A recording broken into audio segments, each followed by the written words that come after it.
Capoeira is centuries old. It survived slavery, it survived prohibition, it survived being misunderstood, outlawed, and nearly erased. And now, it has an Instagram account. Today, being a capoeirista looks very different than what it did 20 years ago. So, what changed?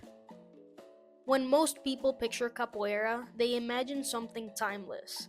A roda, a berimbau, bare feet, a mestre teaching students face to face, and that still exists. But so does this. Somewhere in the world, someone is learning their first meia lua de compasso from YouTube. Somewhere else, someone is using AI to translate a capoeira song because they don't speak Portuguese. Someone is watching a roda from the other side of the world, and someone is taking classes with a Brazilian mestre without even leaving their house. 20 years ago, that would have sounded crazy. Today, someone can spend hours of watching capoeira without ever stepping into a roda. For most of capoeira's history, knowledge wasn't something you searched for. It was something you inherited. There were no tutorials, no online courses, no rewind button. If you wanted to learn, you had to be there. You learned by watching, listening, repeating, failing. Stories passed from mestre to student.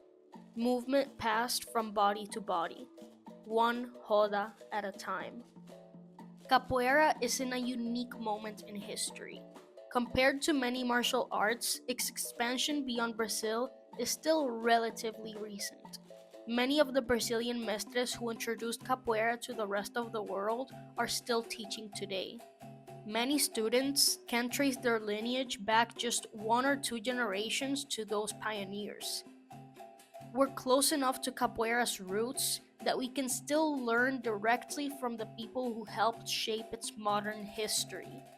At the same time, capoeira is no longer practiced only in Brazil.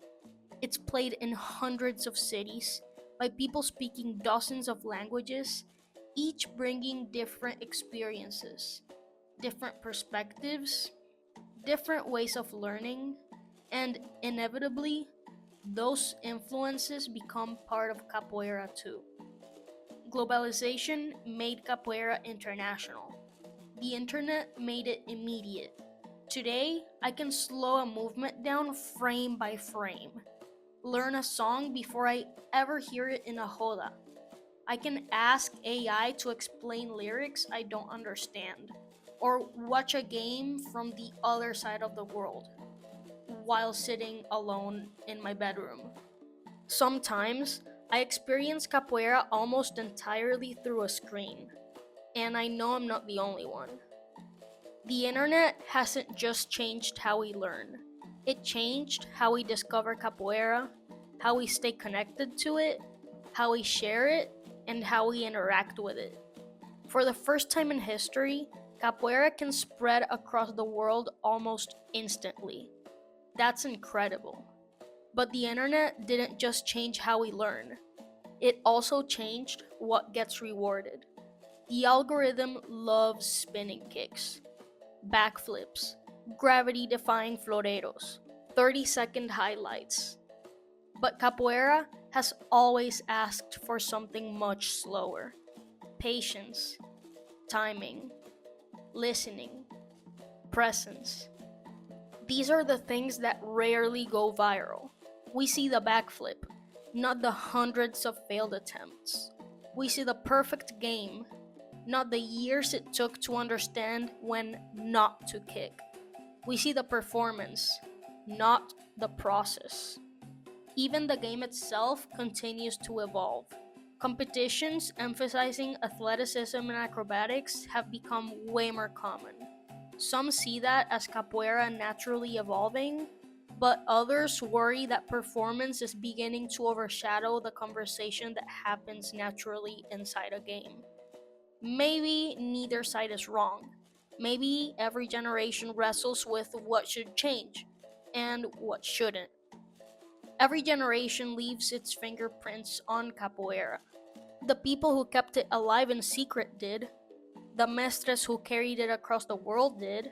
The teachers who introduced it to new countries did. Our generations will too. The question isn't whether capoeira will change.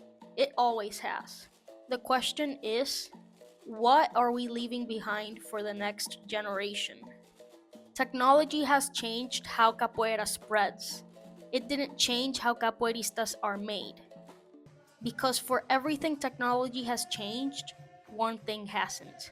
Eventually, you have to step inside the joda. No video can teach you what another person's timing feels like.